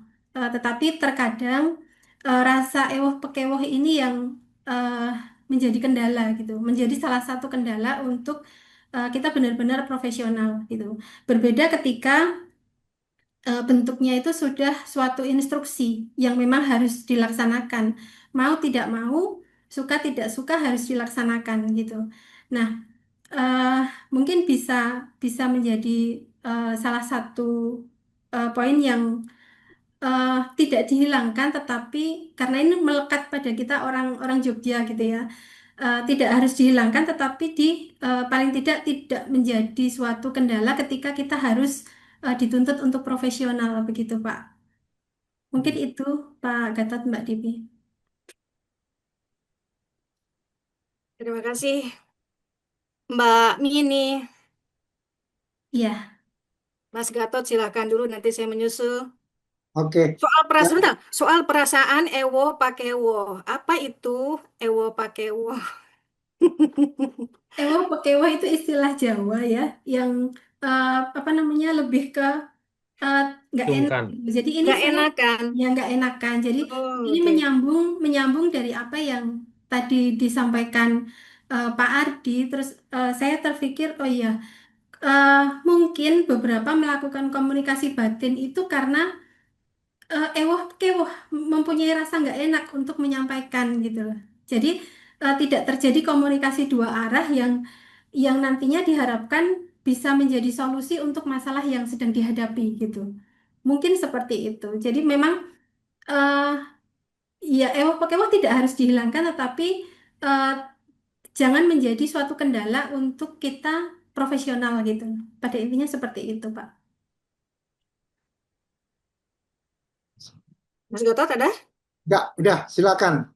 Terima kasih Bu Mini, mantap. Silakan Oke, langsung terima aja ke Bu Rini. Baik, terima kasih Pak Gatot. Selamat siang Kak Dipi dan Bapak Ibu Selamat semua. siang. Mungkin di sini saya sedikit menanggapi dan berpendapat ya terkait budaya di MAK. Tadi disinggung di awal terkait dengan kedisiplinan. Ini saya agak berbeda Kak Dipi bahwa terkait kedisiplinan ini kita melihat by data ya, by data jam hilang itu dari tahun ke tahun itu semakin mengecil. Berarti ini kembali lagi sebenarnya oknum. Secara mayoritas itu sebenarnya budaya disiplinnya sudah terbentuk. Baik itu karena kesadaran diri maupun intervensi sistem tentunya. Sehingga yang lebih saya tekankan ya berpendapat di sini budaya yang sebenarnya harus dihilangkan adalah budaya tidak produktif Bapak. Sehingga misal jam 7 sudah tidak terlambat, tapi seberapa produktif? Apakah langsung bekerja, apakah langsung menghasilkan output, dan lain sebagainya. Sehingga bisa dibilang budaya untuk mengefisiensikan waktu itu yang harus betul-betul diperhatikan oleh semua pihak, tentunya khususnya di lini produksi. Sehingga kalau bicara kedisiplinan, kita bicara by data, sudah menunjukkan bahwa jam hilang itu dari tahun ke tahun semakin menurun. Tetapi pertanyaannya, seberapa produktif dengan orang yang tersedia, jam yang tersedia itu digunakan secara optimal. Demikian Kak Dipi, Pak Gatot, pendapat dari saya. Oke, mungkin gini ya Bu Rini, kalau boleh saya supaya kita semakin dinamis ya diskusinya, saya boleh minta tolong Mas Basil. Mas Basil memberikan komentar terhadap ininya Bu Rini tadi. Gimana kalau di tempatnya Mas Basil? Kebetulan saya belum kenal sama Mas Basil gitu. Salam kenal Mas. Ya Pak, salam kenal juga Pak. Kenalan saya Basil di PT Maam Pak. Itu ya. Menyangkut kedisiplinan, kalau di PT Maam ini karena sebagian besarnya orangnya baru-baru Pak. Itu generasi Z semua termasuk saya. Bukan, ini ada 2 orang yang bukan generasi Z. Yang lainnya generasi Z semua. Jadi mengenai absensi atau kedisiplinan, tentu nanti bisa dilihat datanya di tim HRD untuk PT Maam. Memang anak yang kalau dari sisi disiplinan untuk masuk jam kerja atau pulang gitu, kami masih saya rasa masih sangat baik. Cuma yang menjadi catatan yang di PT Maam itu memang ada namanya anak sekarang ya Pak ya. Sekarang itu sakit sedikit aja periksa. Memang ada beberapa yang sering sakit, nanti mungkin datanya bisa dilihat oleh guru ini gitu. Ininya ya, tasnya itu ya Pak. Daya tahannya memang tidak sekuat yang disampaikan oleh Pak Pur. Benar sekali. Ya. Kalau kita ini orang tua begitu ya melihat kondisi sekarang memang jauh berbeda. Pernah suatu kali dulu saya itu ya pernah kali tugas luar gitu, pulang baru sampai rumah jam 2 pagi, jam 7 saya pun tetap masuk, itu pernah. Dan akhirnya ketahuan tidur sekitar jam setengah 12 oleh Pak Lanjar waktu itu. Mudah-mudahan Pak Lanjar ingat. Itu pertama kali dan satu-satunya saya tertidur di kantor. Nah, kalau menyangkut karena PT Maam ini sangat baru begitu, orang-orangnya juga masih muda-muda, ya nurut Pak, nurut, cuma itu tadi catatannya memang tidak kuat atau setaf generasi-generasi yang terdahulu gitu. Namun ini tadi budayanya akan mungkin bisa lebih mudah dibentuk dibanding MAK keseluruhan untuk PT Maam sendiri, karena benar-benar orang-orangnya kebanyakan orang baru. Sedangkan kalau di PT MAK secara keseluruhan kan masih banyak yang senior-senior, jadi tadi yang sampaikan Bu Mini, Ewo, kita yang lebih muda gitu kan, pasti akan sungkan atau istilahnya bukan takut ya, tapi ya memang sungkan gitu ya untuk istilahnya memberi arahan kepada yang lebih senior, bahkan mungkin punya sejarah panjang di PT MAK. Ya tentu dengan sejarah yang panjang itu tentu kontribusinya pun juga sudah banyak di MAK dan tidak bisa dianggap ringan. Nah itu yang memang agak sulit. Oke. Secara keseluruhan gitu, saya ingin menyampaikan sedikit unek-unek gitu ya, tentang ini materi kita ini Pak. Gitu ya. Yang mungkin tadi yang disampaikan Pak Ardi budaya batin tadi ya, maksudnya bicara dalam batin itu tadi ya, seperti saat ini mungkin tidak banyak yang berani menyampaikan unek-unek dan sebagainya, karena mungkin setiap pribadi mungkin punya catatan, punya kekurangan masing-masing. Nah, takutnya yang disampaikan sesuai judul bukunya itu what you do is what you are gitu. Nah, jangan-jangan ketika kami menyampaikan suatu, takutnya apa yang kami sampaikan itu ternyata berbeda apa yang dengan yang kami lakukan.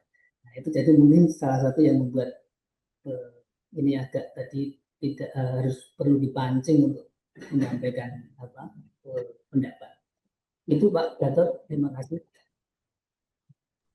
Oke, terima kasih ya Mas Basil. Jadi ini sebelum kita beranjak ke Pak Sri ya, jadi Bapak Ibu sekalian, Mas-mas dan Mbak-mbak ya, di tahun 1955, saya juga belum lahir loh ya, itu ada penelitian mengenai generation gap ya. Saya lupa dari buku mana, tapi intinya di situ di tahun 1955 sudah ada penelitian mengenai generation gap, di mana ya yang lebih senior menganggap yang muda itu lebih males, lebih nggak disiplin, lebih nggak produktif. Nah, ini kok berulang sekarang ya. Jadi saya pengen kita semua ya, baik yang Gen Z maupun yang generasi saya gitu ya, orang tuanya Gen Z, itu ayolah kita kita rangkul lah Gen Z itu ya, perbedaan itu, karena sejak tahun kuda pun sudah ada penelitian bahwa ada kecenderungan yang tua ini menganggap yang muda itu fighting spiritnya kurang, gampang dikit-dikit sakit, dikit-dikit izin gitu ya. Nah, kita harus bisa merangkul supaya ujung-ujungnya nanti tidak lagi seperti sedikit-sedikit sakit, sedikit-sedikit ini. Jangan-jangan ya tempat kerja kita atau kita merupakan bagian dari membentuk suatu budaya yang membuat dia nggak nyaman. Ya, apapun alasannya. Karena masing-masing dari kita ada kecenderungan untuk menganggap yang lebih muda itu tidak lebih baik dari kita. Ya, amit-amit. Kalau bisa itu kita hilangkan. Jadi saya pengen justru anak-anak Gen Z ini yang tampil kayak Basil gitu ya, itu yang tampil yang muda-muda gitu loh. Karena kedepannya MAK ini ya Basil dan kawan-kawan gitu loh, bukan kita lagi gitu. Oke, kalau dari saya gitu. Silakan Pak Sriyanto. Terima kasih Pak Gatot. Selamat sore Pak Gatot dan Kak Diki. Tadi saya menarik terkait dengan yang ditanyakan Kak Diki adalah sistem itu dibangun dulu atau kesadaran diri dulu gitu. Jadi kalau menurut saya adalah kesadaran diri itu adalah yang kita dulukan, yang kita utamakan, karena apa? Karena sistem itu akan terbangun setelah ada kesadaran diri menurut saya. Kalau kita nggak tahu, nggak sadar, ya kita mau membangun sistem dan budaya seperti apa. Contohnya aja, sadar akan ada sesuatu yang salah, sadar ada potensi masalah, dan lain-lain. Nah, ketika kita sadar mengetahui hal-hal tersebut, ya kita otomatis akan dengan mudah mendevelop sistem gitu dan juga membangun budaya. Nah, yang kedua, kalau tadi ada pertanyaan budaya apa yang harus diubah di MAK itu, Pak Ardi tadi cukup merata itu. Tapi kalau saya dari budaya yang harus dirubah adalah budaya untuk tidak menunda-nunda waktu, termasuk menunda-nunda pekerjaan, Pak Gatot. Termasuk contohnya Pak Pur tadi. Pak Pur yang jauh aja tidak menunda-nunda waktu, ternyata sampai di MAK, sampai di Jogja itu bisa jauh lebih cepat daripada yang rumahnya dekat. Nah, misalkan itu juga nanti akan membentuk karakter kita menjadi budaya dari berangkat secara kepribadian kita ke organisasi kita, termasuk kalau mau meeting pasti sudah dipastikan akan telat, itu seharusnya sudah nggak boleh, atau menyelesaikan pekerjaan harus ditunda-tunda padahal bisa disegerakan.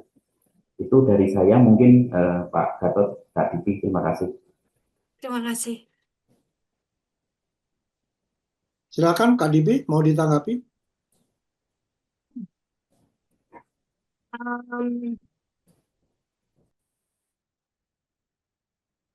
Barusan itu saya jadi terpikirkan kita seolah kembali kepada ini ya, bahwa PR paling mendasar juga untuk kita semua adalah membentuk karakter ya. Apakah ke arah sana yang dimaksud? Karena ada sebuah teori yang menarik dari Seven Habit, teman-teman rekan-rekan sudah, wah bukunya nggak kelihatan ya. Ya, di depan saya ada buku ya. Seven Habit of Highly Effective People dari Stephen Covey yang rekan-rekan MAK ini sudah melalui trainingnya juga. Di situ ada pembahasan tentang personality dengan karakter, sebenarnya suatu hal yang berbeda gitu. Tapi saya tidak akan memperluasnya dulu di sini. Lebih baik nanti ketika udah mengerucut masuk ke bukunya, karena di sini kita akan mencoba membangun dulu kesadaran, membangun dulu satu keyakinan yang besar dan tinggi bahwa kita perlu berubah sesuai dengan kata bukunya ini. Apakah kita sepakat budaya itu penting dan kita perlu bertindak lain sebagainya, juga mulai mengidentifikasi apa sajanya yang perlu kita lakukan ke depannya terkait bersama-sama untuk MAK yang akan kita coba cari jawaban-jawabannya di buku. Itu tadi menarik sekali ya, berkaitan dengan karakter dan kesadaran diri. Itu aja dari saya, Mas Gatot.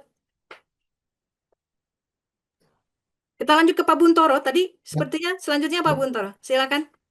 Iya, saya pengen ini aja.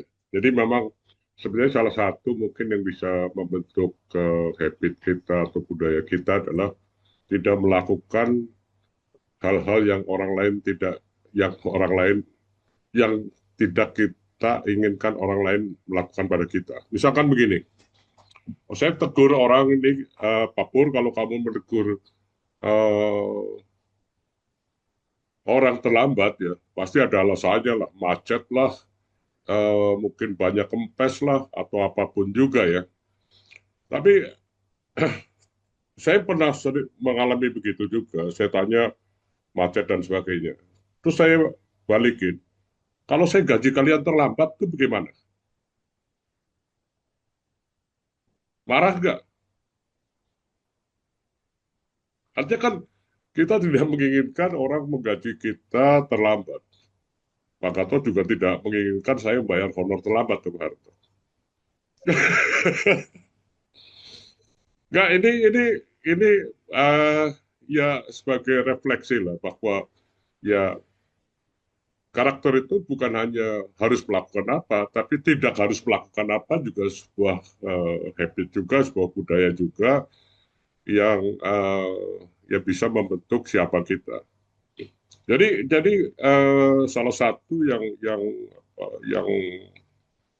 saya kritisi ya beberapa waktu yang lalu ya, ada, saya nggak sebut orangnya lah,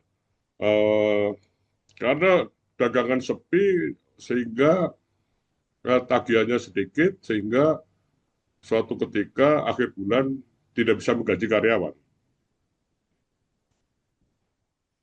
Sehingga yang dikorbankan adalah tidak membayar vendor.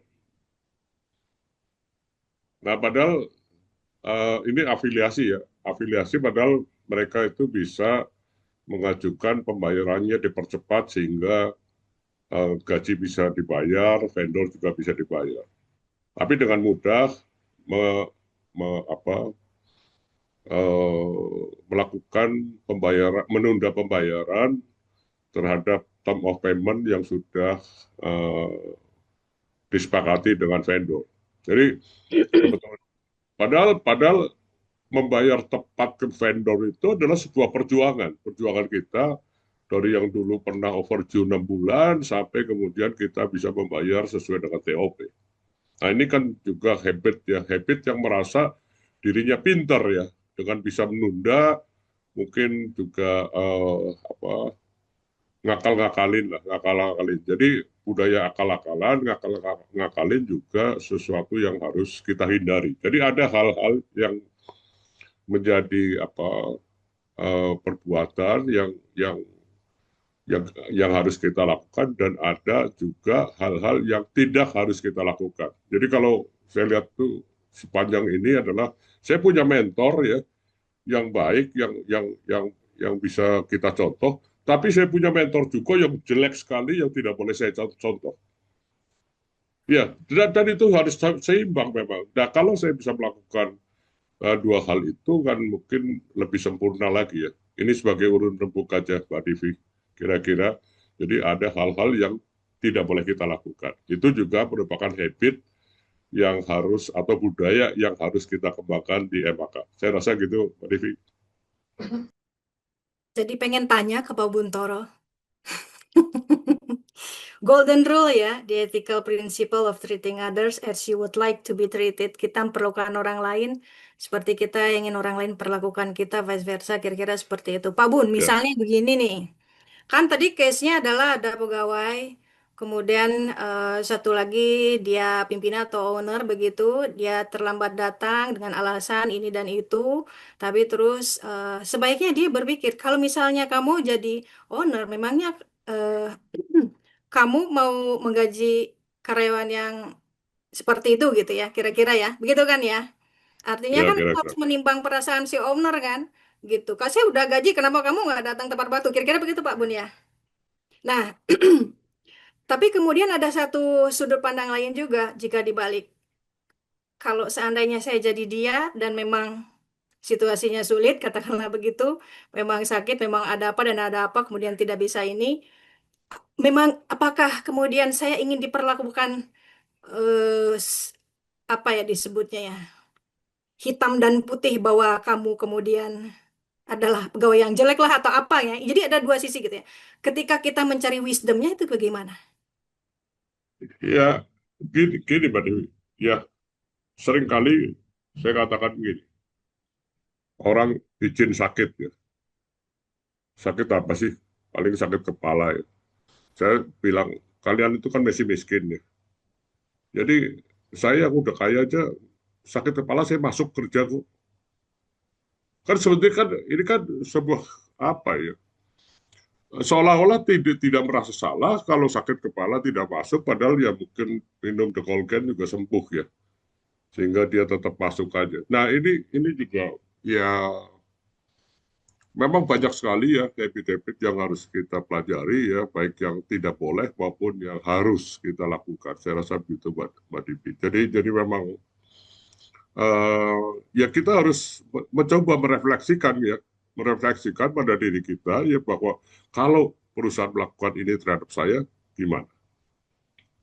Kalau orang lain melakukan ini terhadap saya gimana?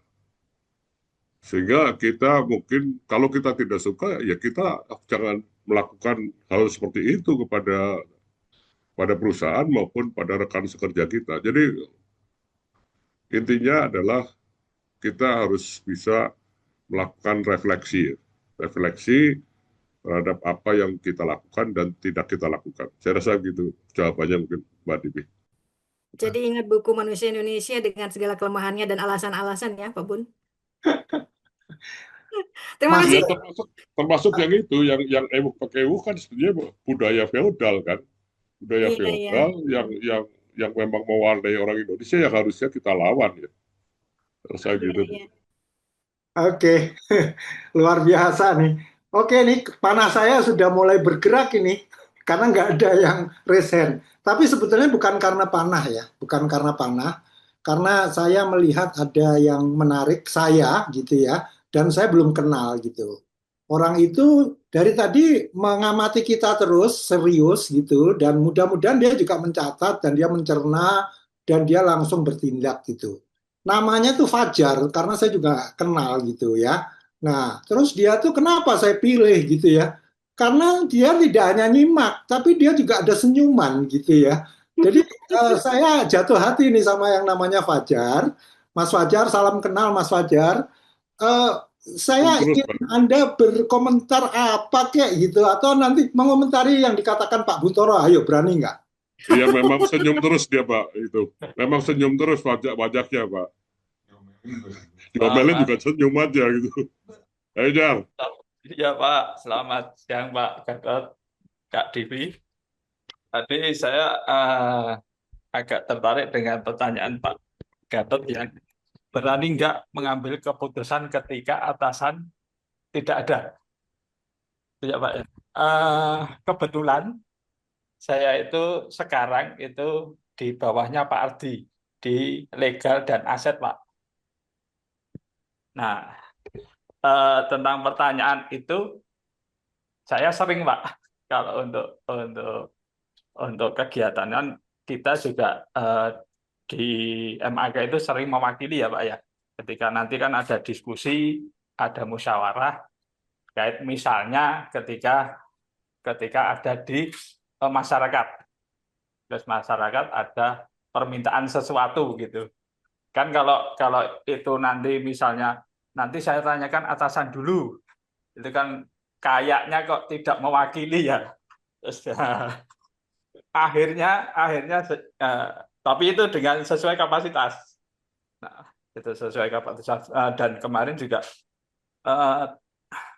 itu juga sama Pak Ardi itu juga malah dibolehkan sama disuruh gitu. Kadang itu kan itu juga pembelajaran juga buat saya Pak. Nah, itu kan ya kalau sebelumnya kan dulu pernah di bawahnya Pak Ardi, terus di bawahnya Pak Ali, sekarang di bawahnya Pak Ardi lagi. Itu juga sama Pak. Kemarin juga sama Pak Ali juga saya situ. Oke. Terus yang kedua kan kalau untuk legalitas misalnya, kalau urusan misalnya tentang pertanahan, tentang perbankan, itu kan harus ada keputusan. Misalnya kalau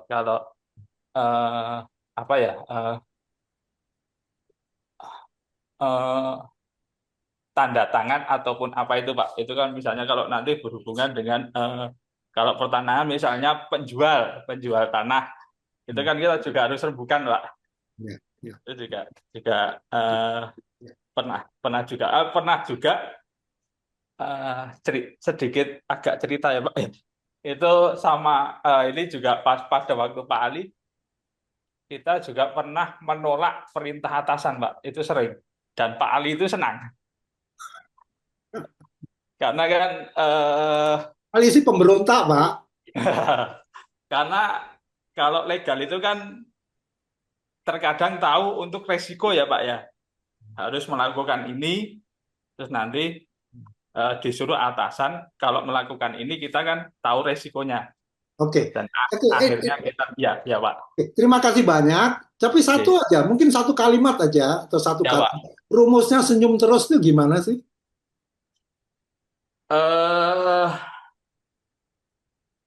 Mensyukuri apa yang ada Pak. Alhamdulillah, Masya Allah. Oke, dari saya cukup karena waktunya juga ini. Saya lihat Pak, saya sudah dipentelengin sama Pak Ali dan Pak Ardi. Tapi Pak Ardi pas kebetulan juga resign, apa mau menutup atau apa saya nggak ngerti ini. Silakan Pak Ardi. Oke, terima kasih Pak Gatot. Jadi kita tetap ada diskusi ya, on track ada diskusi gitu. Satu, saya menanggapi Mili gitu, bahwa budaya itu memang terjadi di Jawa, khususnya Jogja gitu ya. Saya itu abdi dalam, Pak. Saya pasti oke.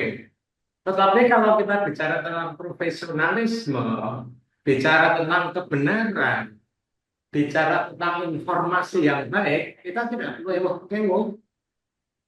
Kita tidak perlu ewok-ewok mengatakan pada atasan kita bahwa ini tidak benar dan sebagainya. Hanya pesan saya adalah bagaimana ini bisa disampaikan dengan sopan santun. Artinya message-nya tercapai. Landasan kita itu adalah profesional, bukan hubungan kerabatan gitu loh. Kalau profesional katakan aja yes or no gitu loh.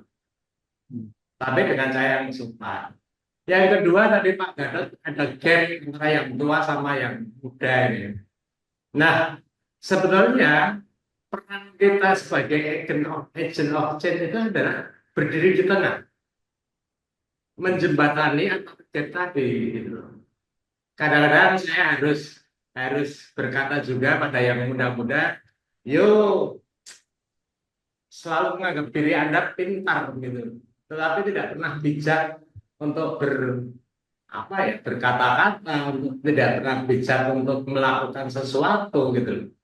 Jadi kalau Pak Gatot tadi mengatakan bahwa anak muda lemah, gampang sakit dan sebagainya, saya tidak begitu Pak. Anak muda saya itu sok pinter gitu. Itu, tapi tidak pernah benar, gitu ya. Benar tapi tidak benar gitu loh. Nah ini tugas kita sebagai agent of change itu ini menjembatani antara yang senior sama yang junior tadi, sehingga terjadi apa? Kesetaraan berpikir, kesetaraan bertindak. Tidak ada gap lagi saya kira. Yang ketiga menanggapi tentang telat, tentang sakit. Selama kita ngerti tujuan perusahaan, Pak, selama kita ngerti tujuan bersama perusahaan, yang muncul ada tanggung jawab. Sehingga sakit itu nonsen. Saya itu selama kerja di MAK saya tidak pernah izin sakit. Sakit gigi ya tetap jalan, sakit kepala ya tetap jalan. Ngapain gitu loh. Ketika tanggung jawab itu dikedepankan sebagai pemegang amanah, saya yakin kendala-kendala yang remeh-temeh akan hilang gitu. Dan mungkin begitu masuk kantor sehat kembali gitu, karena lihat yang cantik-cantik, lihat yang senyum-senyum kayak wajar itu gitu, jadi sehat dan gila lagi gitu. Jadi 3 hal itu yang saya sampaikan yang perlu saya komentari tentang diskusi pada sore hari ini, Pak Gatot, Mbak Dibi. Thank you. Terima kasih Pak Hardi. Mas Gatot dan rekan-rekan semua, kita sudah sampai di jam 3 nggak kerasa ya, luar biasa. Masih ada sisa waktu sedikit untuk closing. Sebelum ke Pak Ali, barangkali boleh Pak Ali, saya mau meminta Mas Gatot untuk rekap, karena ini catatannya biasanya paling lengkap. Kalau sekolah dulu, pinjam catatan lah gitu. Silakan Mas Gatot, baru kita Banyak banget catatannya. Saya rasa yang direkap oleh Pak Ardi tadi sudah mewakili kita semua, tapi satu aja yang saya perlu tambahkan ya teman-teman, siapapun ya, termasuk yang saya juga belum kenal nih, Pak Eko Pramono ini saya belum kenal ya, salam kenal Pak ya. Gini ya, kita jangan pernah berpikir bahwa pertemuan kita yang hanya 2 jam ini ya, dan hanya baca kemarin itu sekedar untuk celontreng, sekedar untuk memenuhi kewajiban. Kita harus berpikir masing-masing dari kita, apapun yang kita peroleh saat ini, itu kebaikannya kembali ke Anda masing-masing. Kembali ke Bu Mini, kembali ke Pak Inoy gitu ya, kembali ke Bu Fitri, masing-masing dari kita. Dan kita jangan pernah meremehkan bahwa keberadaan kita, keberadaan Anda, keberadaan Pak Teguh, Bu Neni ya, itu akan sangat berarti karena Anda mungkin nggak menyadari bahwa Anda sebetulnya berkontribusi, dan Anda bisa berkontribusi lebih besar lagi. Dan pada saat nanti benar-benar yang namanya butterfly, kupu-kupu itu terbang gitu ya. Benar-benar Anda bagian dari kupu-kupu itu gitu. Jadi tidak sekedar sekedar datang karena memenuhi kewajiban. Itu aja dari saya karena udah dirangkum dengan sangat baik oleh Pak Ardi. Saya kembalikan ke Pak Ali berarti, Ketua kelas. Ya, terima kasih. Kita kasih applause dulu buat kita semua. Ya, nggak kerasa loh, nggak kerasa udah jam 15.00. Tapi saya nggak khawatir sebenarnya Pak. Mau bablas pun hayo gitu loh. Oke, jadi sangat menarik introduksi kita di siang hari ini. Ini baru awal ya Kak Dipi ya, baru awal, baru dipantik sedikit, udah pada mau berbicara gitu. Yang saya bayangkan nanti nextnya bakal lebih seru lagi gitu. Oke, jadi sesuai rundown, memang kita hargai rundown yang sudah dibuat dan sesuai janji saya bahwa di akhir sesi akan ada kejutan ya. Saya akan kasih kejutan buat Mas Robert ya. Mas Robert ini saya lihat sepanjang sesi dia memperhatikan dengan sangat serius. Ya, Mas Robert, coba saya spotlight dulu. Ya, ini Pak Gatot. Udah. Ya, Gatot Mbak Divi. Udah kenal, saya udah pernah ngobrol. Ya, sangat serius tapi belum berani ngomong ya. Harapan saya kasih umpan lah kali ini, mungkin di minggu depan atau minggu selanjutnya akan berani ngomong. Tapi saya ucapkan selamat buat Mas Robert, nanti ditunggu saja dari panitia akan memberi kejutan untuk Anda. Oke, terima kasih banyak atas perhatiannya Bapak Ibu semua ya. Kita sudah menyelesaikan sesi 1 ini dan kita tunggu lagi nanti untuk sesi 2-nya.